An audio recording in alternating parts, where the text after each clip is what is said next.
So I've gotten platen off, Paul, that sort of holds things. It's going pretty smoothly. And remarkably, when I have that down, the escapement is actually working. So I'm going to vacuum this out. And the plan is to put it in a bucket of rust remover so I don't have to take the whole unit apart, although ultimately, of course, I do take the whole unit apart. There's some hope here, but I think I could dunk the top end of this into that bucket and see if some of the rust will come off without having to physically do too much. So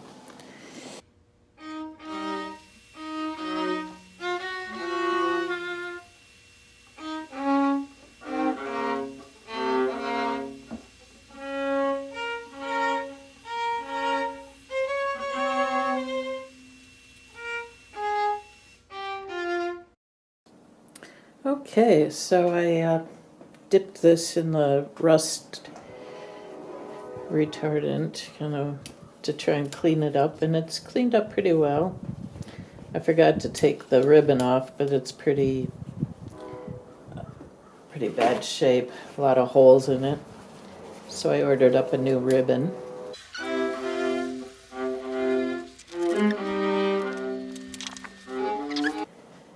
Undone. One over here has some as well, so I'll have to undo that. But it's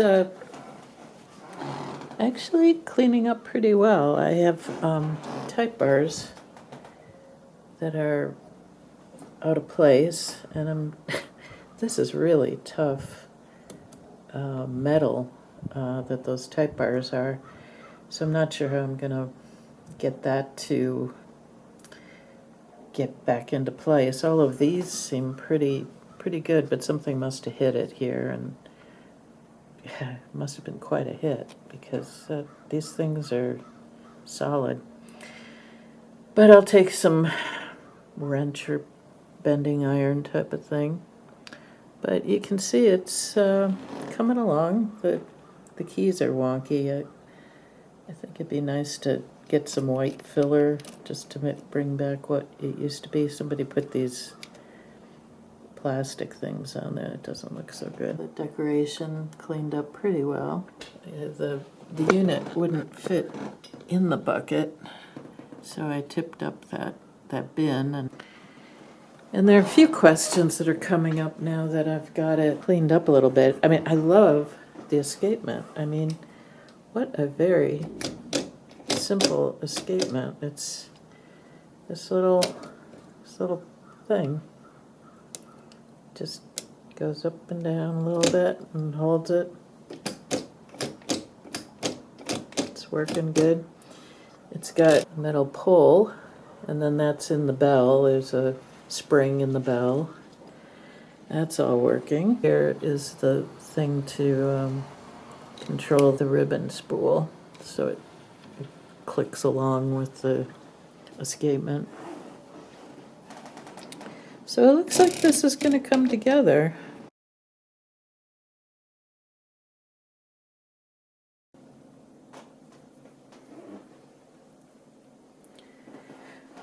So I'm trying to get these type bars in order, and what I'm doing is matching on, like, some of them are up here and some of them are down lower, and so I'm trying to match the shape of each level, and those seem to be okay, but this is pretty out of whack. This one looks like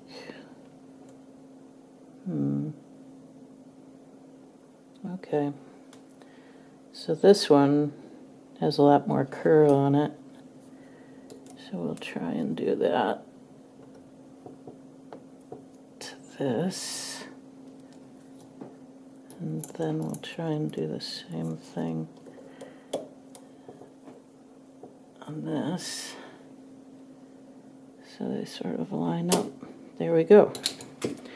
So matching good ones with the bent up ones, because all of these are all hosed up. They're interfering with each other, and it's all a mess.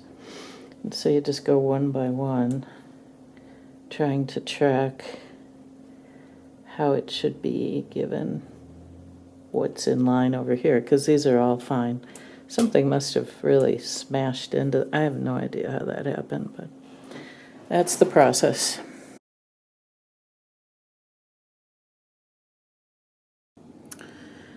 Okay, so trying to get the alignment right on these type bars, they're all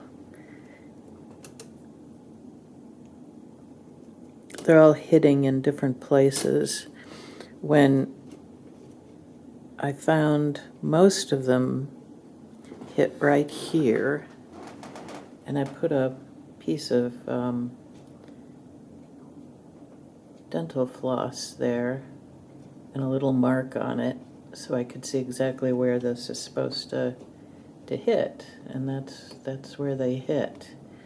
Now some of these that are not aligned are coming up way over here, so I'm gonna have to get it to hit, everything to hit there, and still tuck in properly along here so they don't interfere with each other. This is a process, but since I took the carriage off to get the weld done on the carriage, I figured I better get this right, because once I put the carriage on, if it's misaligned, then I'll have to take the carriage off and back and forth, and real process. So I'm trying to get each thing to just hit right on that side of the floss. There is a problem where this is broken. It needs to be re-welded, but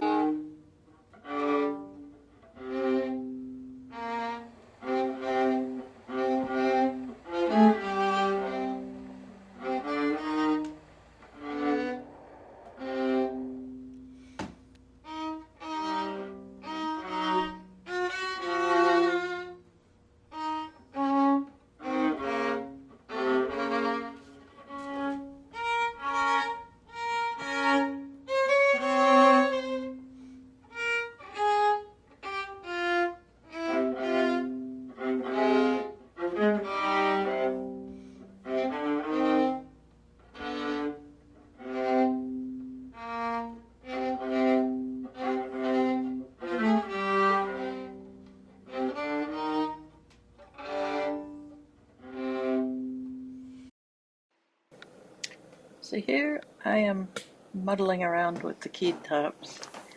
They had labels on them, and so I go in for the Z here and take it off. It just pops right off. And then I used a paint stick to fill in where the Z is, and that's what's coming up here, where I have to actually fill it with a stick. And when you wipe away the excess, it fills in, and it all looks great. It's not as easy as I'm making it look here. I fussed with these because sometimes you wipe stuff out of the letter, and sometimes it's just a total mess with the black going into places you don't want it. Same thing with the white. I ended up not taking some of the white labels off because I just thought, man, this is really a mess. But in theory, doesn't that look beautiful? Lovely.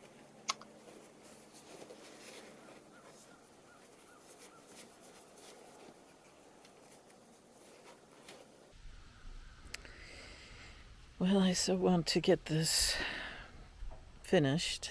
I got the ribbon in, and I think I have it put in correctly. It says the way you put the ribbon on. Here's the spools.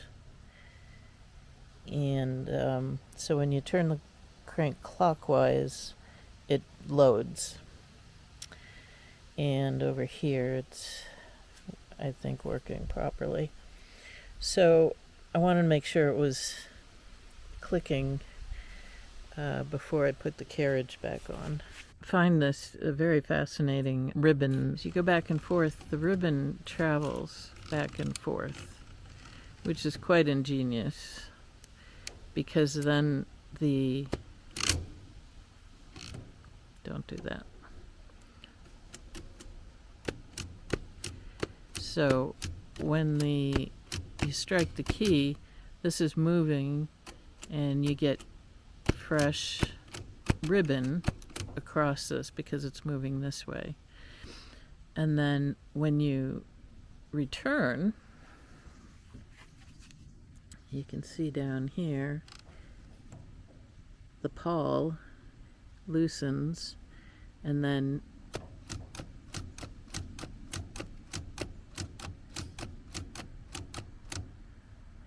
let's make this quicker by just undoing the escapement.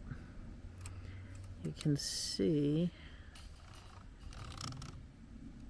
then it clicks in and pulls the turning this way,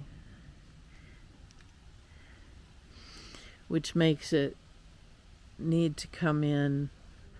Now, if you want to see the other side.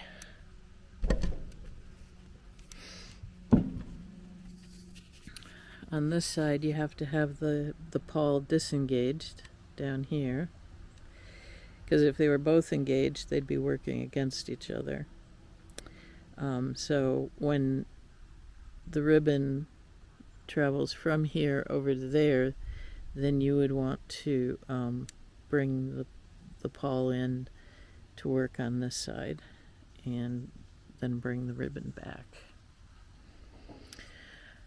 Okay, so I think the ribbon is advancing just fine.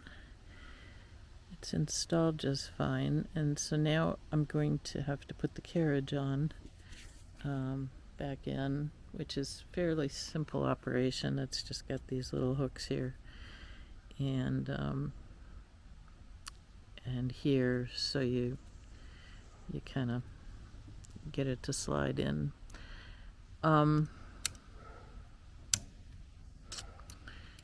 And then this is the index, so this should go against the gear, so that when this goes in, it'll index for you, like this.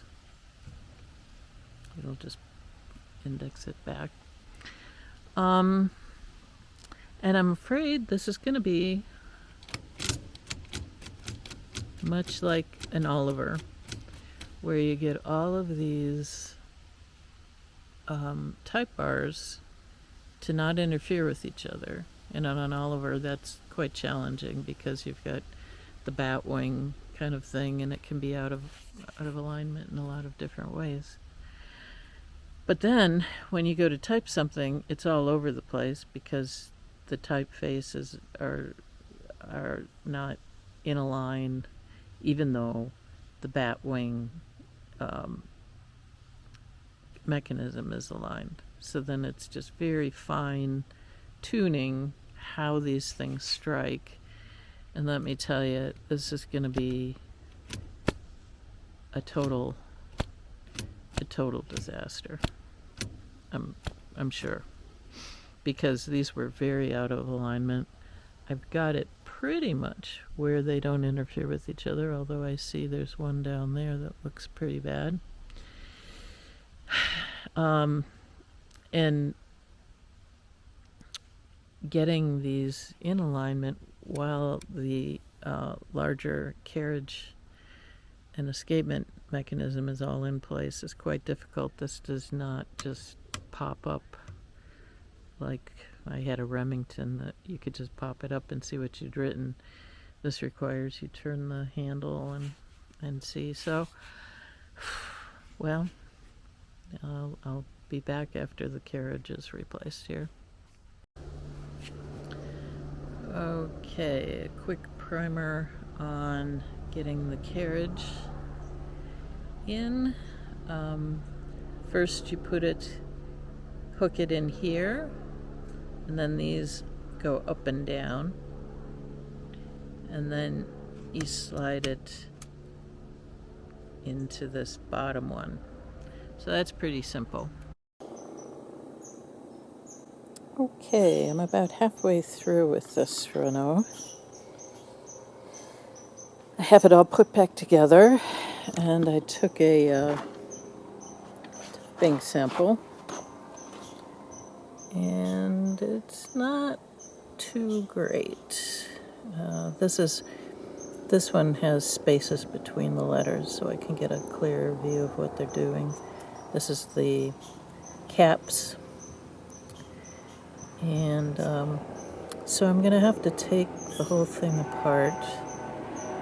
I also put the bearings in improperly. I thought 3 went in the back, but it's 2 in the back and 1 in the front, so the front doesn't have any bearings at this point.